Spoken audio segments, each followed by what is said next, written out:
E aí, beleza?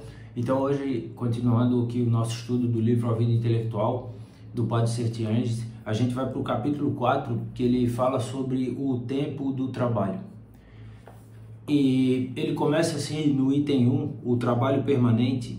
É preciso orar em todo momento e não desfalecer. Citação do Evangelho de Lucas, capítulo 18, versículo 1. E aí ele fala mais assim, né? A oração é a expressão do desejo.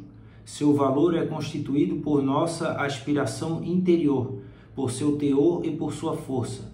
Retirem o desejo, a oração deixa de ser. Alterem-no, ela muda.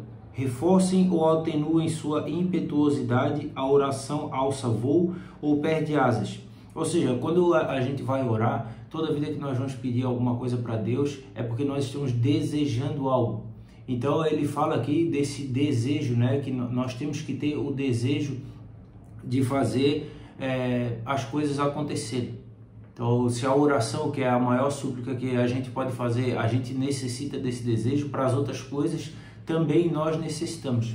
E na vida de estudo a gente precisa ter esse desejo, porque senão as coisas não vão dar certo. E aí ele continua aqui, né? Só para terminar essa primeira parte, ele diz assim: é preciso orar em todo momento. É preciso orar em todo momento, equivale, pois, a dizer, em todo momento é preciso desejar as coisas eternas. Ou seja, aquele que busca a vida intelectual, ele está sempre, como já foi dito aqui, buscando as coisas que são eternas. Porque as coisas que são passageiras, obviamente, elas passam. Então, se elas servem só para um determinado momento, para uma determinada era, ou para um determinado tempo histórico, quer dizer que essas verdades não são verdades em si. Então essas coisas nós temos que abandonar, nós temos que desejar tudo aquilo que é eterno. E aí um pouquinho mais à frente, ele fala: o pensador possui a particularidade de ser obcecado pelo desejo de saber. Por que não fazer com que esse desejo trabalhe? Quero dizer, trabalhe constantemente como um curso de água sob o qual instalaram-se turbinas. Nós temos que estar toda hora desejando a mesma coisa, né, da vida intelectual. Nós temos que estar toda hora desejando a verdade, buscando a verdade a todo momento, e não só 1 hora por dia. É claro que se naquela 1 hora por dia que nós estamos assim no estudo mais aprofundado, a gente medita mais por parte da concentração, a gente está mais concentrado naquilo, a gente consegue às vezes fazer uma reflexão maior, mas a gente não pode abandonar em nenhum momento do dia essa busca, ver em todas as coisas, buscar ver em todas as coisas a verdade, porque o intelectual ele tá nessa busca 24 horas por dia, e às vezes num tempinho assim do nada, olhando para uma coisa pequena, ele vai encontrar algo que ele estava buscando por muitos anos. Um exemplo às vezes de uma coisa muito pequena que parecia ser indiferente e que às vezes ele já viu várias vezes no seu dia a dia e que não havia prestado atenção. Por isso que essa atenção, esse desejo, ele tem que estar sempre voltado para a busca da verdade constante, né? O que falta para fazer uso dessa vida permanece em benefício da verdade. O que falta para fazer uso dessa vida permanente em benefício da verdade? Unicamente disciplina. Ou seja, se nós não formos disciplinados, como que a gente vai conseguir chegar em um ponto mais alto, né? Isso eu já comentei aqui sobre os atletas, sobre qualquer coisa da nossa vida. Se nós não tivermos disciplina, a gente não vai conseguir chegar lá. Tem uma história do Chico Xavier, que o Emmanuel, que foi o guia espiritual dele, quando chegou para dar a missão dele, né? Ele disse assim: tá, o que eu vou precisar? E o Emmanuel, que era o guia espiritual, disse assim: você vai precisar de 3 coisas. Ele, que coisas são essas? Ele disse: disciplina, disciplina e disciplina. Porque a disciplina faz com que a gente concentre o nosso desejo em cima de uma coisa só, que a gente não disperse. O contrário da disciplina é a dispersão. Então é não estar disperso em nenhum momento da nossa vida, buscar sempre essa unidade daquilo que a gente busca, daquilo que a gente está aquilo que a gente está projetando para que a gente alcance. A maior parte da nossa atividade nervosa não serve para nada, por não estar sendo captada. A bem da verdade, ela não pode ser-lo inteiramente, pois nosso poder sobre ela é relativo e, forçando o rendimento, se quebraria a máquina. Mas pouquíssimos são os que procuram o possível. O hábito tem nisso um peso determinante. Quando bem estruturada, ela age como uma segunda natureza. E é aqui que nossos conselhos práticos encontram seu lugar. Ou seja, se eu estou toda a vida buscando essa verdade e eu estou dentro da disciplina, às vezes a resposta ela se aparece para mim, ainda que eu não a tenha compreendido direito. Quando eu treinei por alguns anos assim jiu-jitsu, e daí o que a gente nota? Que depois de um tempo o teu corpo ele age ainda que tu não pense. Então, o cara ele foi fazer certa coisa, tu já reage àquilo e tu vai reagir de uma forma certa, porque o que eles falam é que já entrou na massa. O teu corpo ele já responde àquela ação, ele já reage a uma ação de alguém que está contra você ali no momento, que está lutando contra você. Ele já reage porque ele já entendeu que aquele tipo de movimento que é feito, você tem que fazer o reverso. Então, quando a gente está disciplinado na vida, ainda que a gente não consiga compreender, às vezes o nosso próprio corpo, o nosso próprio espírito, ele já reage da forma certa. Tudo o que puderes, diz São Tomás ao estudioso, esforça-te por guardá-lo no cofre do espírito, como aquele que tenciona encher um vaso. Então, para explicar, né, aqui o que foi falado sobre o hábito. Se nós tivermos o hábito de guardar sempre as coisas importantes e deixar as outras coisas supérfluas para fora, no momento que a gente precisar disso, ela estará lá. Porque o nosso cérebro, ele, como disse aqui, ele rejeita muitas coisas. A maioria das coisas que a gente vê, a maioria das coisas que a gente pensa, ela não tem importância. Então o intelectual ele tem que buscar sempre pensar as coisas que são realmente importantes. Porque daí esse lixo mental, ele vai aos poucos saindo da nossa alma, saindo do nosso espírito, e vai sobrar somente as coisas boas. A sabedoria clama nas ruas, diz a Bíblia, eleva a voz nas praças públicas, prega à entrada dos lugares ruidosos. Às portas da cidade, ela dá a ouvir sua voz. Até quando, ó ignorantes, amarei vossa ignorância? Convertei-vos e espalharei sobre vós meu espírito. Estendo a mão e ninguém me dá atenção. Provérbios. E aí ele fala uma frase logo em seguida, né? Esse premente apelo à verdade, se lhe dessem ouvidos, expandiria o espírito e enriqueceria mais que muitas sessões de trabalho. Então o desejo, né, e o caminhar nessa busca da verdade, às vezes ele vale mais do que o estudo em si. Porque às vezes a gente está estudando e a gente não está de fato focado naquilo que a gente quer. E essas coisas viram esse lixo mental que estava sendo falado agora há pouco. Quantas vezes a gente lê uma página, o que eu entendi? Eu não entendi nada. Por quê? Porque não está focado. Então, às vezes, esse estar focado, ele vai ser mais importante do que o estudo em si. Às vezes, mesmo sendo uma página de um grande filósofo, de um grande profeta, alguma coisa. Por quê? Porque se não tem foco, não tem atenção. E se não tem atenção, não tem aprendizado.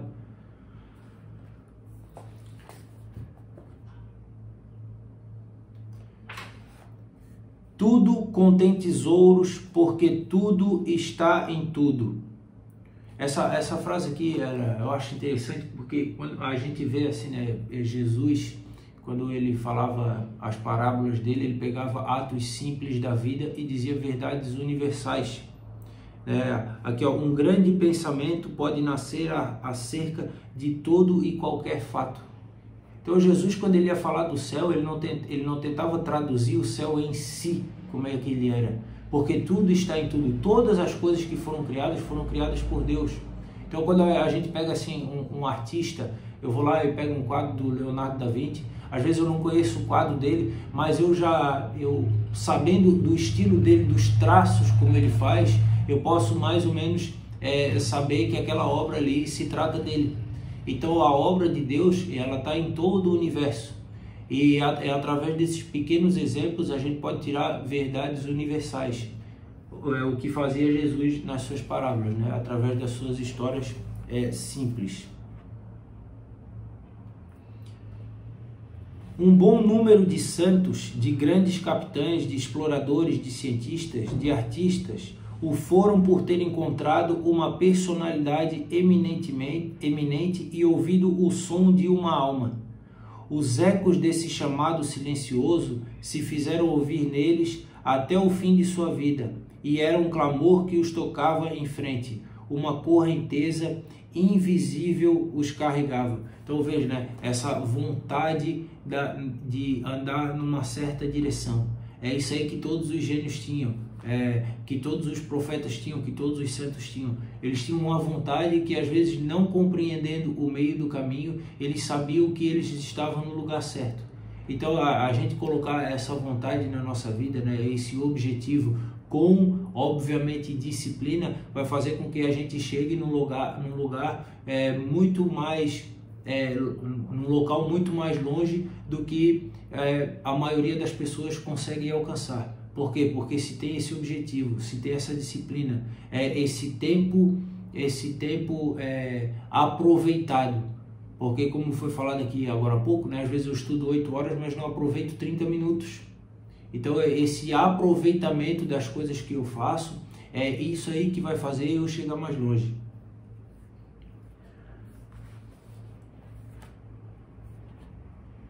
Conservando um olho para a livre observação, dedica-se a uma investigação particular, a atenção sobressalente, e pensando sempre no assunto como Newton, faz-se a coleta de dados para uma obra. Está sempre à espreita de pensamentos. Eis o grande segredo. Então são frases aqui que está só reiterando aquilo que está sendo falado. Permanecer sempre dedicado à obra. Sempre dedicado. Nosso espírito, aqui falei em hábito, falemos se preferirem de subconsciência. Nosso espírito tem o poder de funcionar sem nós, se lhe prepararmos, por pouco que seja, suas tarefas e traçarmos ligeiramente o mapa dos canais onde suas correntes obscuras se introduzirão. Então, tornamo-nos como que direcionados à verdade que ela aparece. Então, se direcionar à verdade, essa última frase aqui foi uma marcação minha. Então, quando a gente se direciona à verdade, ela aparece para nós. Agora, se a gente estiver desfocado, ela não vai aparecer, ou de outra forma, ela vai aparecer, mas nós não vamos enxergá-la. Com prática, notarão que isso não cansa nem um pouco, que isso, pelo contrário, poupa muito cansaço, pois os achados feitos assim, ao acaso de onde se pousar o olhar, sem tê-los buscado, simplesmente por se estar resolvido e treinado para não ser cego, essas invenções, pois, não raro as mais felizes porque são espontâneas, encorajam sobremaneira o pesquisador. Elas o mantêm em estado de prontidão e otimismo, e ele espera com alegria pela hora do recolhimento em que poderá registrar e desenvolver sua descoberta. Então a gente vê assim que, eu toda hora pensando sobre isso, é muito pesado. Não, pelo contrário, porque daí vai ser muito mais aproveitado. Eu vou descobrir muito mais coisas quando eu estou mais focado nisso. O que cansa, o que é? É eu fazer um esforço desnecessário. Quantas pessoas são infelizes, às vezes, porque trabalham e não conseguem enxergar onde está a felicidade delas. Porque elas buscam incessantemente uma coisa, elas fazem um esforço numa direção que não é aquilo que elas estão buscando. Então essa direção, novamente, essa disciplina, esse foco, ele vai fazer aqui, como diz, né? Ele poupa cansaço, poupa muito cansaço, como diz o Padre Sertiange.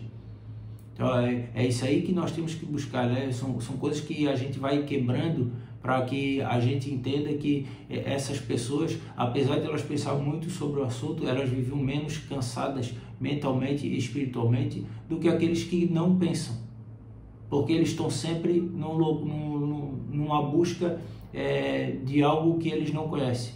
aquela história do Alice no País das Maravilhas, né? Quando ela chega no caminho, lá tem um gato, aí ela diz, eu tô perdida. Ele diz, para onde é que tu queres ir?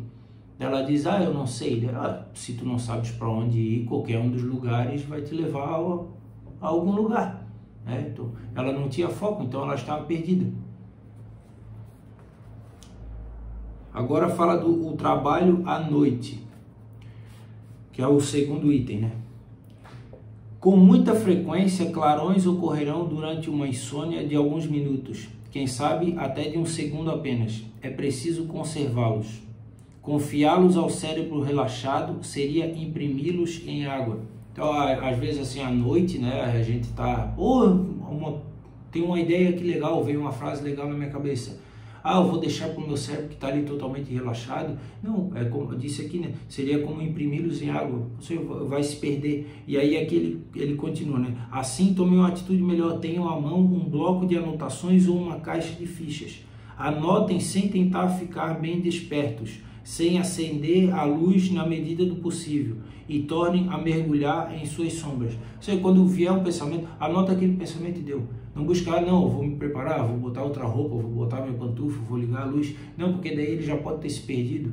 Então, anota do jeito que ele veio. Aliviar assim o pensamento será prontamente um meio de favorecer o sono em vez de perturbá-lo. Se disserem, vou me lembrar, quero me lembrar, essa vontade vira inimiga do repouso, bem mais que um rápido rabisco. A pessoa se inquietar com aquele negócio, não, eu preciso me lembrar. Não, simplesmente vai lá e anota o que tu estás pensando. Não se desespere. Não tardem um instante sequer a registrar suas linhas gerais. Indiquem os traços mais expressivos, os volteios, o que possibilitará recuperar todos os detalhes quando tiverem disponibilidade para retomá-lo. Eu escrevi uma coisa aqui, escrevemos e depois lemos e não achamos mais o sentido que antes parecia tão claro. Assim, muitas das vezes a gente escreve alguma coisa porque a gente está num estado de espírito peculiar. E aí depois de um tempo a gente volta e daí a gente já não consegue entender, apesar de ter escrito aquilo ali, a gente não consegue mais chegar naquela profundidade que a gente estava naquele estado, naquele momento. Então aqui quando ele fala, né, não está distante de registrar, indiquem os traços mais expressivos, os volteios, o que possibilitará recuperar os detalhes. Então aquelas coisas que a gente quer lembrar, aquelas palavras-chave, a gente sublinha, a gente coloca em negrito se estiver digitando, alguma coisa assim, porque daí essa ideia ela tem mais facilidade de voltar ao nosso pensamento no momento em que a gente estiver de volta a meditar sobre ela.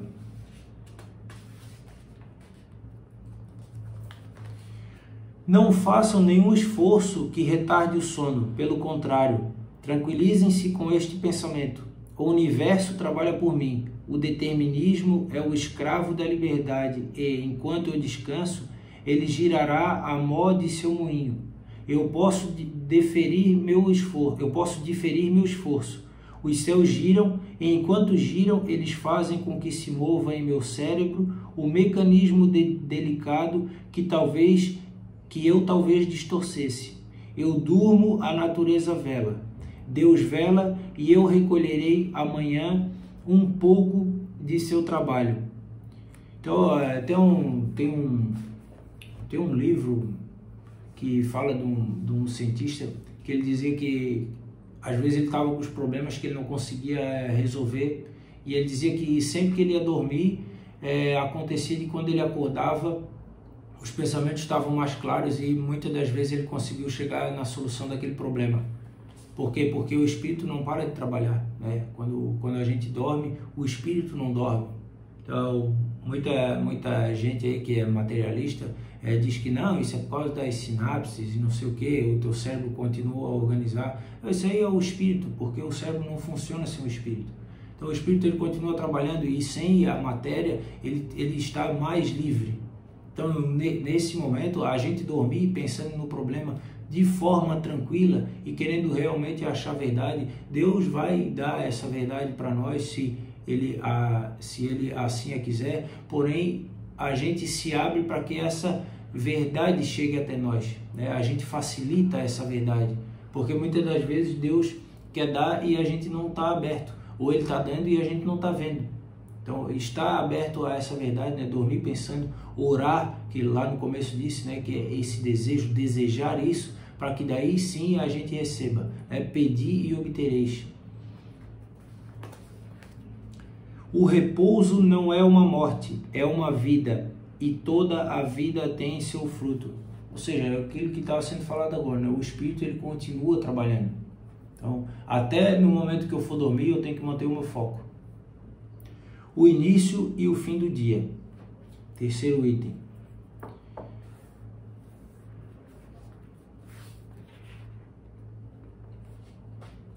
A manhã impregnada de todo esse orvalho, refrescada e fortalecida por essas brisas espirituais, não pode deixar de ser fecunda. Atirem-se a ela com fé. Eu tenho uma disciplina assim do horário de acordar, isso é muito bom. Eu já fiz por algum tempo, agora não estou conseguindo fazer, mas quero voltar a fazer. Eu particularmente gosto sempre de estudar no período da manhã, porque, sei lá, eu me sinto melhor, parece que as ideias fluem mais. Então, a gente aproveitar esse dia, né, essa claridade, essa cabeça que agora está limpa, porque os problemas do dia ainda não começaram, se possível, sempre fazer isso aí, porque é um modo diferente de estar num período de estudo, de meditação. Se eu vou meditar no serviço com muito barulho, é muito ruim. Então eu aproveito particularmente o período da manhã sempre para estudar. É o período que eu mais gosto, é o período que eu mais consigo absorver as coisas que eu leio e que eu aprendo. Quando é chegada a noite, ei-los que se soltam e não querem mais saber de nada, liberando seu espírito para a dissipação que teoricamente distrai, jantando, fumando, jogando, conversando na maior gritaria, circulando pelos teatros e casas noturnas, bocejando no cinema e deitando-se, entre aspas, relaxados. Com efeito, relaxado é assim que se fica, mas da mesma forma que o violino estivesse com todas as cordas totalmente frouxas. Então, esse período noturno, eu conheço pouquíssimas pessoas, assim, até agora não me recordo de ninguém, mas já ouvi falar que pessoas gostam de estudar mais no período da noite. Então, só que o período da noite ele tende por conta desse cansaço que a gente vai adquirindo durante o dia, trabalhando e resolvendo os problemas. À noite a gente quer relaxar. Só que esse relaxar aqui, o Padre Sertianes, ele fala que é como se fossem as cordas do violino. Depois, se quiser tocar, vai estar desafinado porque as cordas vão estar frouxas. Então, não deixar afrouxar, né? Esse relaxamento não pode ser um afrouxamento do espírito, não pode ser um afrouxamento das ideias, porque isso aí, depois de um tempo, pode se tornar um grande problema na vida de várias pessoas, né? Porque a gente vê que a questão da depressão é uma falta de sentido que a pessoa tem na vida, e se ela começa a fazer muito disso, e isso geralmente são hábitos mais noturnos, né? De sair, de dançar, de beber e essas coisas assim. Se ela coloca muito isso, e isso se torna um hábito e não um hábito da busca da verdade, né? Não esse sentido que se deu na vida, a pessoa vai entrando e daqui a pouco ela vai ficar doente, e aí sim que ela não vai conseguir se dedicar a uma vida de qualquer coisa, porque ela vai estar doente. Então, aproveitar essa parte da manhã e fazer com que quando os problemas já estiverem aí durante o dia, a gente saiba relaxar, né? Fazer uma meditação de outra forma, ter boas amizades e não dispersar dessa forma com que a gente vê hoje tão comum das pessoas dispersando. A gente geralmente não vê balada aberta no período da manhã, porque de manhã a gente está em outro estado de espírito. Geralmente é assim. Geralmente a gente vê isso no período da noite, quando a pessoa, eu não quero mais saber de nada. E aí ela vai se dispersar e isso vai ser infrutífero para ela, e sendo infrutífero vai gerar diversos outros problemas. Então isso, alguém que está buscando a vida intelectual tem que fugir. Aí aqui ele cita até essa frase, né? A vida de dissipação não é um repouso, é um esgotamento. Essas pessoas que usam a vida dessa forma, né, só curtindo, elas estão sempre esgotadas, elas não estão descansadas.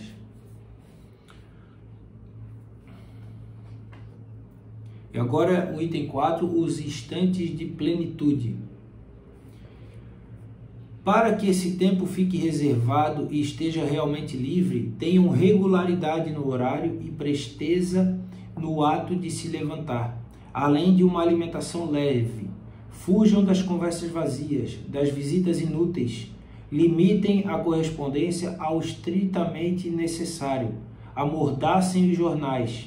Essas prescrições que apresentamos como salvaguarda de toda a vida de estudo se aplicam sobretudo ao que constitui seu ponto central. Então aqui, né, esse tempo, né, que a gente tem que ter, que ele fala aqui livre, tem uma regularidade no horário e presteza no ato de se levantar, além de uma alimentação leve, fugir de conversas vazias. Todas essas coisas que eu estou falando é para quê? Para que o nosso tempo seja de fato aproveitável. Porque se eu começo a colocar todas essas coisas assim, o que vai sobrar? Não vai sobrar nada, e todo esse tempo vai ficar cansado, e a minha consciência vai pesar, e isso aí sempre descamba pro lado ruim. Essas coisas sempre servem ao mal. Aqui ele coloca aqui, né, amordacem os jornais. Quantas pessoas a gente conhece assim que ficam o dia todo vendo notícias e ficam o dia todo irritadas, o dia todo todas tristes, ou com aquele sentimento de felicidade. Agora isso vai mudar, e daí amanhã já é outra notícia e ela passa por todas essas reações de novo, e no outro dia outra notícia, e aquilo que aconteceu anteontem ela já não está mais nem aí. Então, ou seja, essas notícias assim, né, essas coisas assim muito urgentes, calma, relaxa, fica de boa aí nos teus estudos, porque todas essas coisas vão passar. Dificilmente uma notícia ela vai ter uma grande relevância para o futuro. Então, amordace os jornais, né? Toma cuidado com essas coisas urgentes. Os grandes sábios, a gente vê que eles ficam sempre recolhidos, né? A gente não imagina, tipo, o Platão lendo todo dia os jornais aqui do Brasil e ficando irritado com isso. Não, ele conseguia ter uma visão superior a todas essas coisas. E é nisso aí que a gente tem que se preservar. Fujam, acima de tudo, do trabalho feito pela metade. Não imitem aqueles que permanecem por longo tempo à escrivaninha com uma concentração relapsa. Mas vale restringir o tempo e intensificar seu emprego, ampliar seu valor, que é o que de fato conta. Então, é aquela coisa, né? Eu vou ficar 8 horas estudando. Quanto tempo eu vou aproveitar? Meia hora. E essas outras 7 horas e meia, o que eu vou fazer? Eu vou ficar com a consciência pesada, eu vou ficar me culpando, eu vou ficar fazendo outras coisas. Então não adianta. Então vai fazer outra coisa que tu possa ajudar alguém, ou vai trabalhar, vai ganhar dinheiro, vai fazer qualquer coisa. Agora, se prestar um tempo para fazer alguma coisa e fazer aquilo pela metade, isso aí não vai dar certo. Nunca deu e não tem por que dar a partir de agora. Um trabalho pela metade é um descanso pela metade. Não beneficia nem o descanso, nem o estudo. Ou seja, é uma completa perda de tempo. Invoque então a inspiração. Se a deusa nem sempre atende, ela nunca deixa de ficar sensibilizada por esforços sinceros, né? Esforço sincero. Pô, eu quero de fato, né? Eu estou realmente buscando aquilo. Então, busca realmente aquilo que o seu coração está dizendo, e que isso aí sim vai dar frutos. Aqui ele diz uma pequena frase, né? Estejam em estado de eternidade. É bem sobre aquilo que a gente estava falando do jornal. Essas notícias vão passar e daqui a pouco ninguém mais vai saber o que aconteceu. Só quem escreveu o jornal, às vezes até quem escreveu o jornal não vai me lembrar. Então, esse estado de eternidade, né, das coisas que nunca passam, as coisas que realmente são importantes para sempre e sempre foram, dessas coisas que aquele que busca a vida intelectual deve colocar a sua atenção.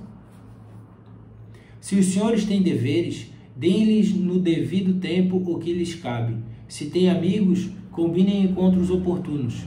Se pessoas inconvenientes quiserem se impor, fechem-lhes cortesmente a sua porta, porque também não vai ser um grosso, você é um cristão, e essas pessoas às vezes elas buscam uma coisa que você não busca. Então você não precisa ser grosso com elas, né? Ser aquele intelectual, aquele maluco dentro do quarto fechado, mandando, gritando com todo mundo, dizendo que tem que sair. Não, simplesmente você recusa aquela ajuda, aquele tempo que você teria para dispor com ela, você diz que você tem outros assuntos a fazer e continua na tua missão. Aqui a questão dos amigos, combine encontros oportunos, não são encontros a todo momento, né? Você não precisa viver sem amigos. Se tu tem deveres, dê-lhes no devido tempo. Agora, Jesus fala, né? Não vos preocupeis com o amanhã, porque cada dia basta o seu mal. Então, agora eu tenho que cumprir esse dever, eu vou cumprir esse dever, vou me focar nele. Só que a minha ideia do dia todo, aquele meu desejo central, ele está sempre focado na vida intelectual, em buscar as coisas verdadeiras. E eu não vou deixar de buscar essas coisas verdadeiras enquanto eu estou fazendo os deveres do dia a dia. Eu simplesmente vou analisar elas, mas vou cumprir o meu dever. Eu também não vou ser aquele cara que vou ficar avaliando tudo de cima. Eu estou fazendo isso aqui, mas isso aqui eu não deveria fazer porque essas pessoas aqui são injustas e não sei o quê. Não, cumpre o teu dever, vai lá e faz o que tu tens que fazer e vai analisando todas essas coisas, todos os teus atos, as coisas que estão em volta de ti, para você crescer intelectualmente. O tempo de um pensador, quando ele o emprega verdadeiramente, analisando corretamente, uma caridade universal. Só podemos apreciá-lo dessa forma. O homem do verdadeiro pertence ao gênero humano como verdadeiro em si. Nenhum egoísmo deve ser temido, quando em prol desse sublime e universal benfeitor dos homens, nos resguardarmos de modo absoluto. Ele continua aqui, eu vou ler até o final porque é completo, né? Saibam, aliás, fazer com que sejam absorvidos afetosamente por aqueles que estão sendo negligenciados e que ficam com isso magoados. Comprem a solidão, paguem suas liberdades, esbanjando demonstrações de delicadeza e préstimos afáveis. É preferível que o seu retiro seja mais proveitoso a todos que sua presença ativa. Então, essa parte que o intelectual ele fica dentro do seu quarto, né, fechado, mais uma vez, como ele diz aqui, o intelectual não é um isolado, mas e toda essa parte assim que a gente fica sozinho, a gente tem que entender que isso tem que ser para o bem nosso e para o bem do próximo. Porque se a gente simplesmente se isolar e descobrir a verdade e não falar nada para ninguém e ficar só para nós vamos ser aquele homem da parábola dos talentos que enterrou o talento e depois devolveu ele para Deus. A gente não multiplicou aquilo ali.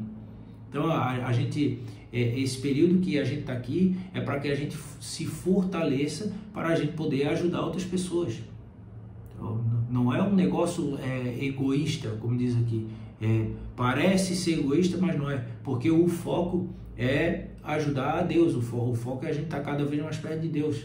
E nós temos que amar o próximo como a nós mesmos. Então eu não posso dar o grande valor para mim e não dar o valor para o próximo. Aí sim eu vou estar sendo egoísta.